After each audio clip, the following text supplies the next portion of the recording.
Is-settur tal-manifattura f'Malta qed jispandu u jevolvi permezz ta' avvanzi fl-ismart manufacturing. Din hija manifattura bażata fuq teknoloġija diġitali, robotika u intelligenza artifiċjali.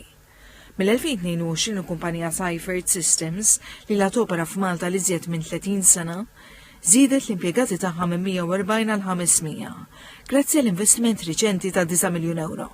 Sistemi tal-ismart manufacturing li kwadriplikaw il-produzzjoni.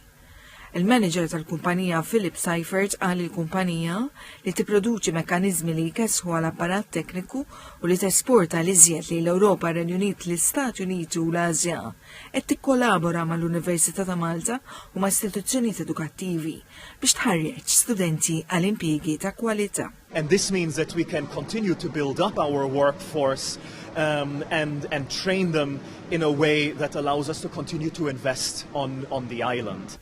Il-professur u inġiniera Manuel Francalanza mill-Fakultà tal-Inġinerija fl-Università ta' Malta fisser kif qed isir proġett ta' riċerka b'kollaborazzjoni mal-kumpanija Seifert li qed jiffoka fuq diversi aspetti li jwessaw teknoloġija eżistenti biex ikun hemm possibilità ta' diversifikazzjoni fost il-ħaddiema. Aħna bl-arfin tagħna dak li aħna nirriċerkaw propju niżviluppaw soluzzjonijiet li huma jistgħu jiġu implementati fuq il-post tax-xogħol hawnhekk. Is-Segretarju Parlamentari responsabbli mir-riċerka u l-innovazzjoni Keith Azzopardi qal li dan se jkun it-tielet proġett ta' riċerka innovattiva minn 10 l-ewwel nofs tas-sena.